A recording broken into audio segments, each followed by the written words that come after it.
Aloha, welcome to the 5th episode of the 9th series of the Templeofsurf the podcast. Today with us from Fiji, surfer and surfboardshaper James Carney.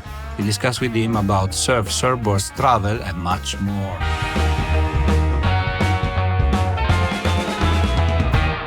Hello James, welcome to the show. Where are you today? Today I'm in Kauai, Hawaii. I'm on the north shore of Kauai. Fantastic. Today we're going to talk about many things, but first question that I have for you is the one I have for everyone on the show. In your opinion, what is the most important thing in surfing? I think the most important thing for me is to remember the history of surfing, to remember the Hawaiian culture, remember the great surfers that have made it possible for us to be where we are today, whether you're an older surfer or whether you're a young kid. You know, there's a history behind it all, and look into it and learn it. That's what I think.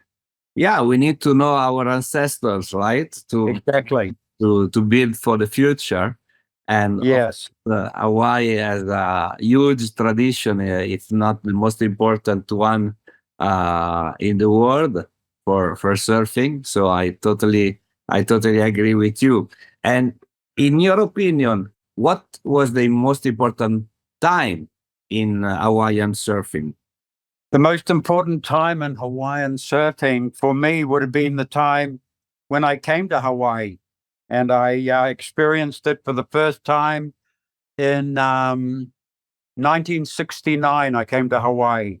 Wow. And met up with a guy who ended up being, his name was Phil Irons, and he was Andy and Bruce's dad, Andy Irons and Bruce Irons' father.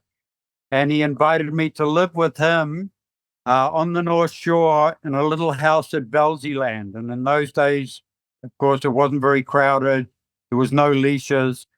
And I stayed there for the winter of 1969 in his little house. Wow. So that's probably the time that, being a little green New Zealander that didn't know much at all, I had great introduction to Hawaii through the likes of Jock Sutherland, Barry Kaiapuni, and even Phil Irons, the guy that I was staying with, was in those days a great surfer. And how did you start surfing yourself? So I grew up in New Zealand. Yeah. So New Zealand, I started surfing probably when I was 17. So I was a little late on the run, but I was a lifeguard. So I was a lifeguard at a very rough beach in New Zealand called Piha. They had old longboards under the clubhouse, and I would drag them out, paddle them into the white water, paddle out 30 yards in the white water, turn this thing around, and that's how I learned to surf, was there. I guess those surfboards were very, very heavy and long, right? Yeah, they were heavy. They were long. That was probably 1964, 65. They were old boards. We had two Americans that come to New Zealand and brought fiberglass boards. And so they were a little lighter, the boards, but they were still heavy. They were probably 10 feet, 4 inches thick or something. I can't remember totally, but that's how I started. Yeah, you give the idea as what is important. And then, but your first proper surfboard, what was that?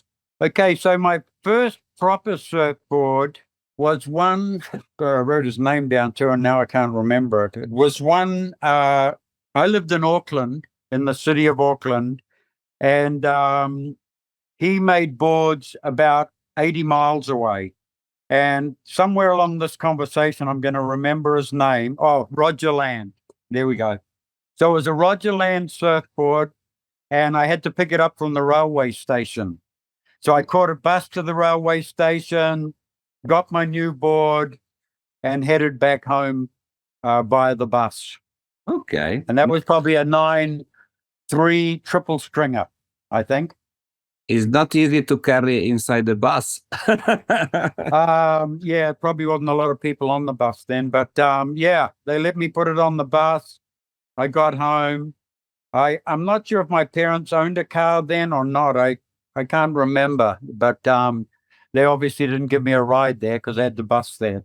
Mm. But yeah, Roger Lang was the first surfboard I ever owned. And you know what happened to that board? You know what, mate? That board is probably in heaven now. I don't know. I don't know what happened to it. I've had hundreds of boards. I'd like to have it, but yeah, it's long gone. It's long gone. It's okay. It happens like that, you know. And one day, Yeah. this heaven of surfboard, you know, like it's gonna be interesting to see because it's Yeah. a lot of us have a surfboard that we lost along the way, right? So Well, I think that in those days we never thought of keeping the board. We're only looking at the next one. That one was rubbish and it was gone, and we were stoked to have a new board. So unfortunately, we weren't smart enough to keep them, or not all of us anyway. Some might have been. so let's go back to those days, early days in Hawaii. What was the most memorable surfing experience of those days? You know what was the most memorable is in those days I was coming from New Zealand, so I wasn't, I was scared of big waves. And so I never surfed Sunset. I never surfed Pipeline. My three waves were Land, which was right out in front of the house, and Laniakea. But I remember right at the beginning of my trip looking out at sunset and seeing this guy switch feet. He had a little tiny fin on his board. He was side slipping right inside the barrel on 10-foot waves. And later I learned that guy's name was Jock Sutherland. And he was my hero from that day on, and on my time in Hawaii when I first arrived. And So him, Barry Kaiapuni, those guys were just on another level. I didn't really understand what they were doing, and I was too scared to paddle out to where they were surfing. But I learned everything I kind of needed to know at Land to eventually get me out there. But in the beginning, I was a little intimidated by those waves. of course, you know, like seeing the nature of those waves and seeing these amazing surfers can be intimidating, right? Yes, yes. You want to leave the space to them, right? Or exactly. Yeah, Exactly. exactly what some people should do these days, right? To leave certain waves to the good guys, the great guys, right? Why today Yeah. it's a mess. Those days are gone, my friend. Yes.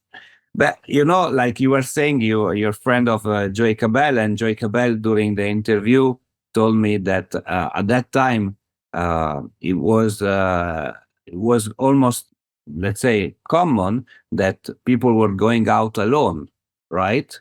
And Yes. not so much people, and you were calling up and ringing up a friend and saying like, would you come with me for safety? But also he told me because also there was somebody that could testify that you got that You way. got it. Yeah. Well, that time with Joey though was I think in the late 50s. So that was before I ever got to Hawaii. It wasn't crowded like it is nowadays, but it was still quite crowded. But the thing is, when you lost your board and you didn't have a leash, it took you half an hour to get to your board and paddle back out. So it kept the crowd thinned down a little bit. Yeah. And what was the best wave of your life? Well, the best wave of my life is a break called Honolulu Bay. That's the best wave in the world, I feel. I mean, I haven't been everywhere, so I don't know. But for me, Honolulu Bay, I went there in '69 with Phil Irons, and then I ended up living there for 15 years.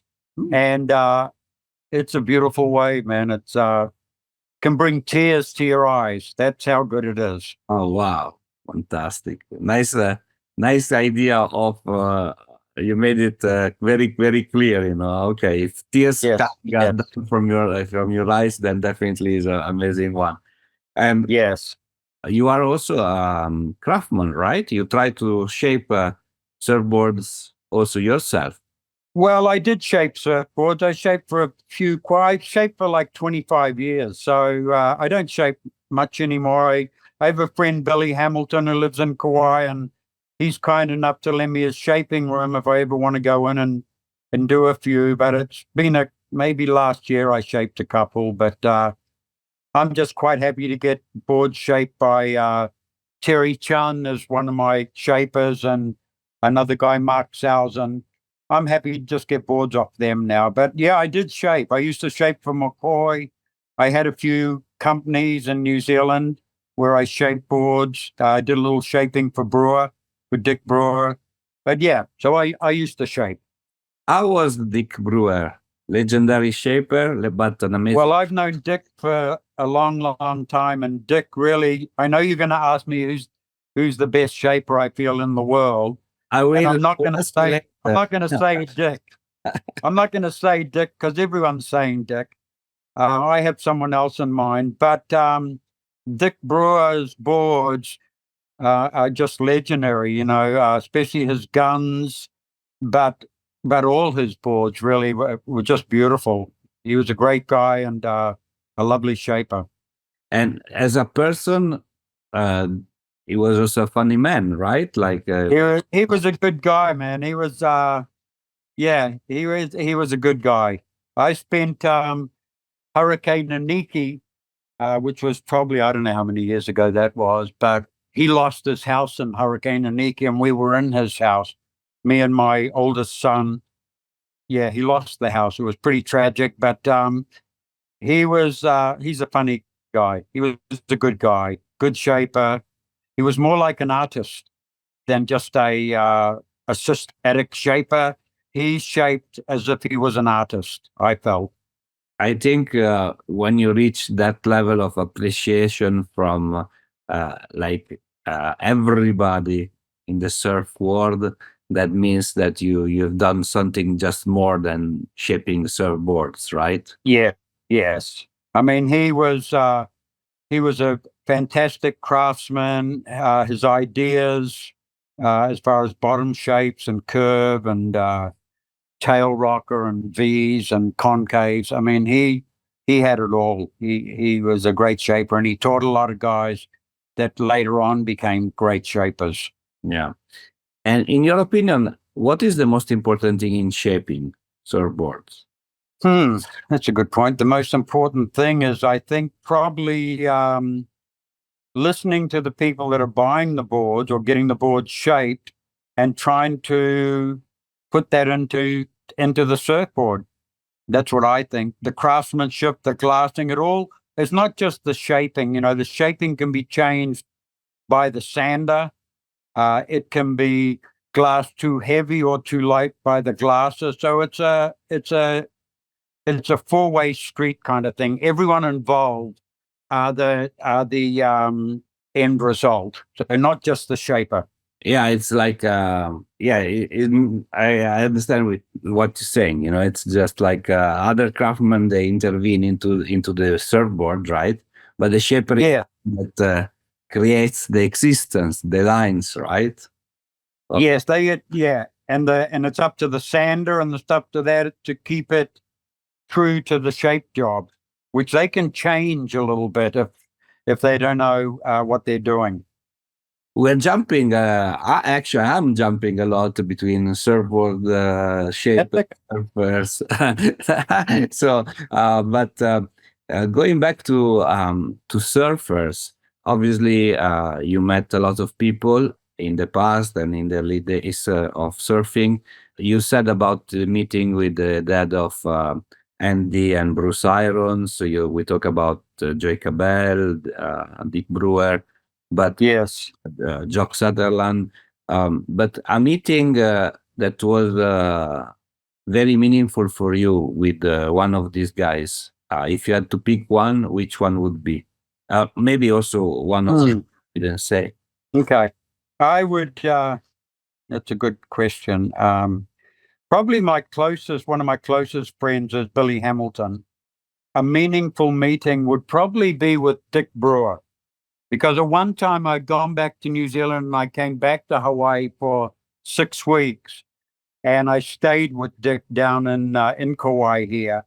And he allowed me every morning to come to the shaping bay with a book, and I would write notes. I would watch him shape, and I'd write for maybe a couple of hours a day. And that was fantastic that he let me do that. I learned a lot, and I spent a lot of time with him over that 6 weeks. So I would say that period of time was meaningful for me. Okay. So we go back again to Dick Brewer as legend, of course, and many legends in Hawaii, of course, legend of surf. And in your opinion, who's the biggest among them? I don't know, mate. They're all big. I mean, you can look at Mike Doyle, you can look at David Newweaver, Jock Sutherland. It's too hard to say one person. Okay, Everyone has their. it was a tricky question. Everyone has their going for them. It was a tricky question. That's a little hard to pick one out. No, of course. To me, like when we talk about Hawaiian legends, we talk about I think about the Duke, of course, but Of course. different time, different eras, different. Yeah. That's right. And I know I read also that you didn't stop just shaping surfboard, but you went to catamaran, right? You Went to what? I'm sorry. Catamaran. Yeah. We did. Well, what I did is after surfing for quite a long time in Kauai here, I was getting crowded. Stand-up paddleboard was starting, so I started making a 26-foot catamaran on my front lawn, and at the same time, I started doing jiu-jitsu, Brazilian jiu-jitsu. So I was 57 years old, and I started doing those two things, and kind of gave up surfing a little bit. Maybe surf once a week, maybe once every couple of weeks. And so I built this catamaran, which now lives with me where I live, which is Fiji. That's where I live now. So it's down there, and it took 5 years to build. Wow. Fantastic. I mean, from a person like me that doesn't know anything about how to build catamaran also, is that an easy task or is it difficult? Well, no, because I was just like you, mate. I didn't have a clue what I was doing. I got the plans, and they were $700, and I thought, you're an idiot. You'll never be able to build this. I opened the plans, I looked at them, and I thought, this is way too much for you to deal with. And so I put the plans away for 3 months, and then woke up one morning and said, you open the first page, you don't look ahead, and you do what they say to do on the first page. And then 5 years later, I had it built. Wow. Congratulations. So I knew as much as you knew. Fantastic. Respecting the ocean is a big topic today. Yes, yeah. Also with the Olympics, exactly. Chopu, and Coral. Yes. It's like it's quite. Yeah. We never learn, by the way. We times goes by, but we never learn from the mistake. We always try to pollute the ocean in a way or no. Is things do not go in the right. That's a problem we have. We have a problem with that with Fiji. Also, the Fijian people, the Indians, the Fijians that live there haven't learned really about recycling and stuff like that. So there is a huge problem down there with with waste product, and not so much out in the surf, but along the town beaches. And hopefully we can get the next generation to become aware of what we need to do. Definitely. It's important. Is us as surfers, like we live in the ocean all the time, right? So it doesn't start from us, from who should start, right? We have an important voice to raise, with the government and with the people that needs to help us to protect the ocean, right? So a very important thing. And so many stories around Hawaii and Fiji, but today you spend your time traveling between the two islands, right? Well, no, what I do now is I left Kauai 15 years ago. I've got older children. Once they left home, this was getting too crowded for me.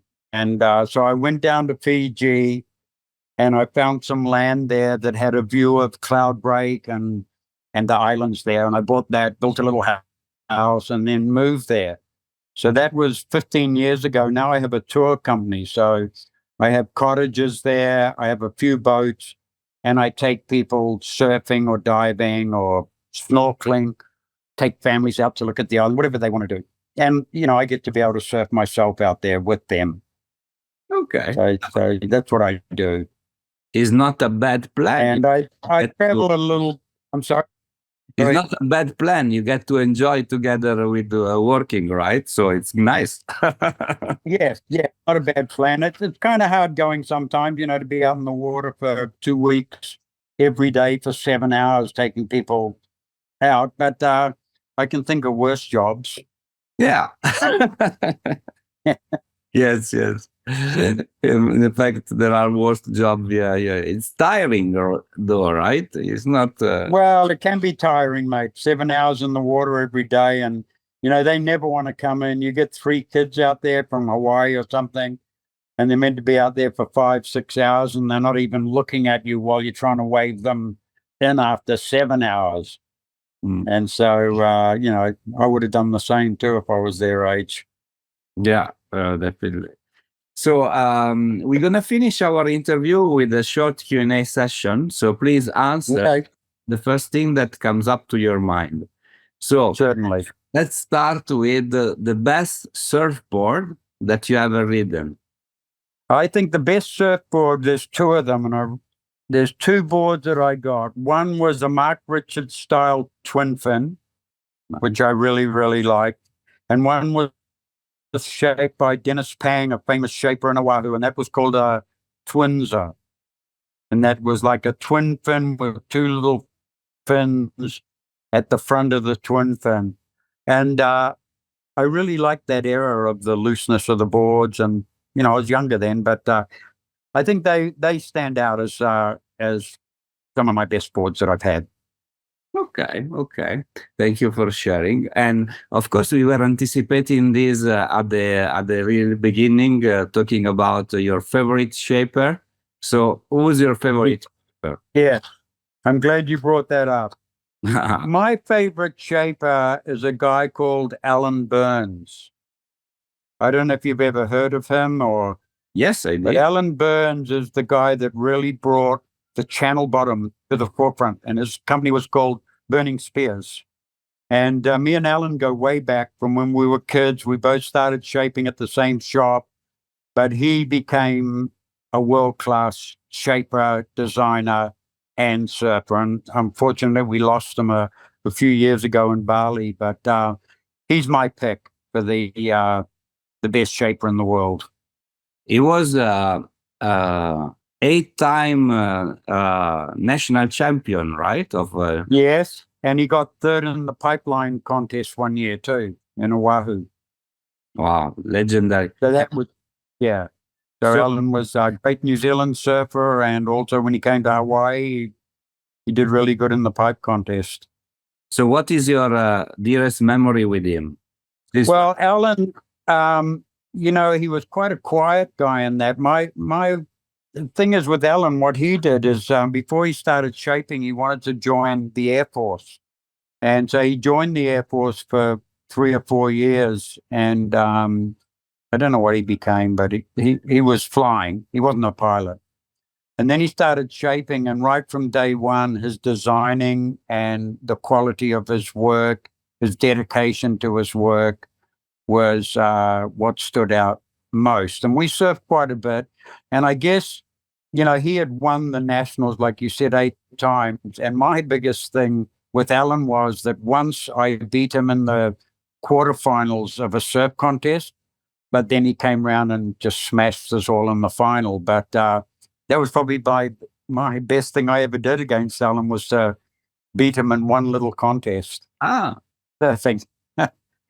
it's something that is memorable, right? It's maybe to me, maybe not to him, but it was to me. You Beat the great Alan Burns. exactly. Okay. Thank you for sharing also. And personal question: your favorite song or kind of music? Okay, well, if you said what am I liking today, would be totally different to what I was liking back then. But my favorite song has to be the Beatles, of course, writing it. And I would say "Here Comes the Sun" by George Harrison wrote that. Okay. Very, very nice song. So it's Yes, uh, beautiful chord progression, and yeah.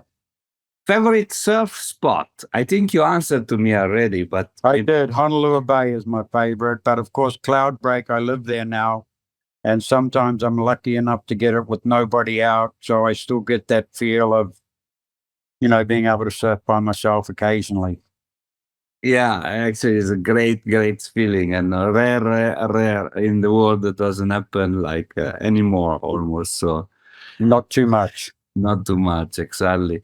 And favorite surfer of all time, Well, it has to be Kelly Slater. of course. Kelly Slater, I mean, Andy too, Andy Irons. Of course, if we go way, way back, we're looking at the Jock Sutherlands and that, but Kelly Slater's staying power and just how great he surfs and his whole attitude to surfing, and it seems like quite a humble guy. I think Kelly Slater. Okay. Whenever the contests are on and he's in it, I'm always rooting for Kelly Slater, and then as soon as he gets knocked out, I don't really watch the rest of the contest. Yeah, of course, he attracts a lot of viewers, that they still want to see the king to be. You want him to keep winning forever. Yeah, exactly. And then the last question, that's a little bit unusual. I would like to know your best relationship advice. Oh, well, this has to do with not so much a partner or a lady or anything. Yeah. But this is a relationship with friends, with my children, and with a partner as well, I guess. But for me, I don't know if you would know what I mean when I say learning boundaries. Yes. Not crossing the boundaries, giving the person enough room to grow, whether it's your kids. So that's probably my biggest thing that I'm still learning, even at my ripe old age, is to learn about boundaries. So that would be it for me. Very important. Yeah. And even between friends or loved ones, Yes, exactly. This is important to keep their relationship and also keep respect if we're talking about friends. Yes. We should learn to do that more and more. Peaceful world also. So, but okay, thank you so much, Mr. James, for being with me on the show. And I look forward to talk to you very soon. It's been a nice ride. Take care. Bye. Thank you.